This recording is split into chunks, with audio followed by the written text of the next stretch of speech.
I think I'm going to go to the Samuel. Tell me about my son. I'm sure Kevin, I come on and listen. I think I will be a some jet. All the most is all. Whoever I be for Camera by our talking. I'm not Dubai.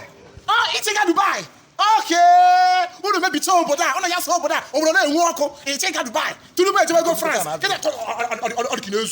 I didn't tell you about that. I didn't tell you what is the form knocking. It's like maybe over that. You never been Jim. Okay, can't you go to key?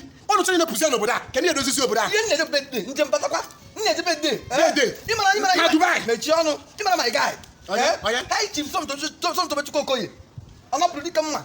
No, are you serious? Sada bed the why Princess Michelle. Oh, Camaro and applicant in a chairman and Joker committee of friends. Home and abroad. Okay, we're gonna be there. I think if I to buy. Wow. Can't tell you near man, boy and a phone. See, I know nobody walk.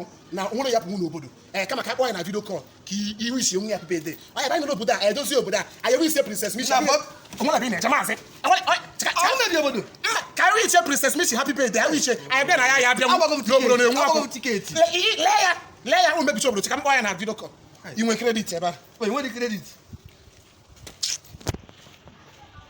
Who may be trouble when I teach you Dubai? Princess Michelle, you are an again, O'Brien, and walk, which I can so celebrate.